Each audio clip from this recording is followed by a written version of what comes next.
Hello guys, இந்த மாதிரி birthday image எப்படி எடிட் பண்ணுதுன்னு பார்க்கலாம். ஸ்கிப் பண்ணாமல் ஃபுல்லாக பாருங்கள். சப்ஸ்கிரைப் பண்ணாதவங்க சப்ஸ்கிரைப் பண்ணுங்கள். லைக் பண்ணிட்டு வாங்க வீடியோக்குள்ளே போகலாம்.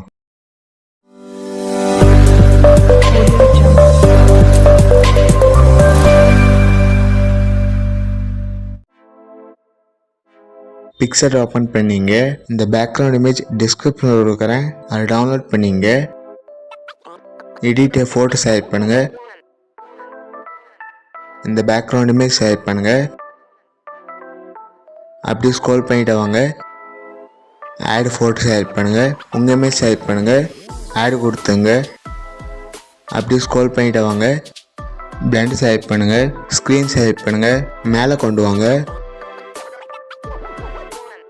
கொஞ்சம் ரொட்டேட் பண்ணுங்கள். இதே சிம்பிள் செலக்ட் பண்ணுங்கள். இன்வெர்ட் கொடுங்க. ஹார்ட்னஸ் ஃபுல்லாக வைங்க.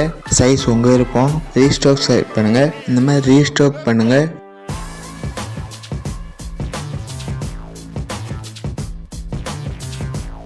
டிக் கொடுத்துங்க. இந்த மாதிரி எல்லா இமேஜும் செலக்ட் பண்ணிங்க. ப்ளஸ் சிம்பிள் செலக்ட் பண்ணுங்கள். ஆட் ஃபோட்டோ செலக்ட் பண்ணுங்கள். இன்னொரு இமேஜ் செலக்ட் பண்ணுங்கள். ஆட் கொடுத்துங்க.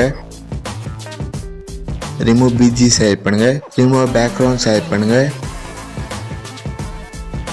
பேக்ரவுண்ட் ரிமூவ் ஆகிடுச்சு. உங்கள் இமேஜ் பெருசு பண்ணிங்க. ஷேடோவுக்கு மேலே கொண்டு வாங்க. ப்ளஸ் சிம்பிள் செலக்ட் பண்ணுங்கள். டெக்ஸ்ட்டு செலக்ட் பண்ணுங்கள். உங்கள் நேம் டைப் பண்ணுங்கள். டிக் கொடுத்துங்க. சிஆர் கொடுங்க. அப்படி கீழே ஸ்க்ரோல் பண்ணிட்டு வாங்க. இந்த ஃபாண்ட் செலக்ட் பண்ணுங்கள். கீழே கொண்டு வாங்க. உங்களுக்கு எந்த அளவு வேணுமோ அந்த அளவு சின்னது பண்ணிங்க. டிக் கொடுத்துங்க.